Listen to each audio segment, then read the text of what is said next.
గతమెంతో ఘనమన్నట్టుగా ఎన్నో solid black busters చూసిన Kollywood industry ఇప్పటికీ కూడా 1000 కోట్ల క్లబ్లోకి చేరలేదంటే ఆశ్చర్యమే. ఇదే క్రమంలో పొరుగున ఉన్న టాలీవుడ్ 2000 కోట్ల వైపు పరుగులు పెట్టే పరిస్థితి. దీంతో ఎలాగైనా సరే ఈ క్లబ్లోకి అడుగుపెట్టి తీరాల్సిందే అని గట్టి ప్రయత్నమే చేస్తున్నాడు ఈ కాలీవుడ్ స్టార్ డైరెక్టర్. ఇందుకోసం తానెప్పుడూ కూడా టచ్ చేయని గ్లామర్ యాంగిల్ని కూడా ఈసారి గట్టిగానే దాటించే పనిలో పడ్డాడట. అయితే ఈ సినిమా రిజల్ట్ ఇప్పుడు ఏమవుతుందా అంటూ ఆసక్తిగా ఎదురు చూస్తున్నారట మూవీ లవర్స్. ఈ సినిమా మాకు బాహుబలి అవుతుందంటూ కంగువా సినిమాని ఆకాశానికెత్తాడు కోలీవుడ్ స్టార్ సూర్య.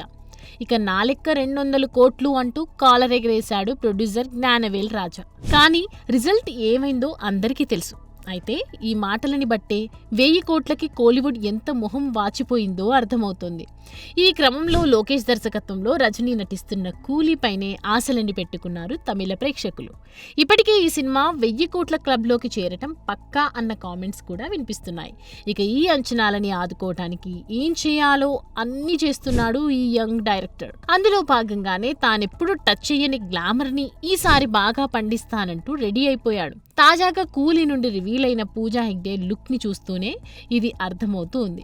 ఈ సినిమాలో ఆల్రెడీ శృతి హాసన్ ఉన్న సంగతి తెలిసిందే. అంటే డబుల్ గ్లామర్ తో ఆడియన్స్ కి మంచి ఐఫీస్ట్ ఇవ్వనున్నారన్నమాట. అయితే లోకేష్ గత చిత్రాలైన మానగరం, ఖైదీ, విక్రమ్ ఇలా ఏ సినిమాని తీసుకున్నా గ్లామర్ జోలికి పోయిన దాఖలాలు లేవు. కానీ ఇప్పుడు కూలీ కోసం లోకేష్ తన ట్రాక్ ను మార్చుకున్నట్లుగా కనిపిస్తోంది.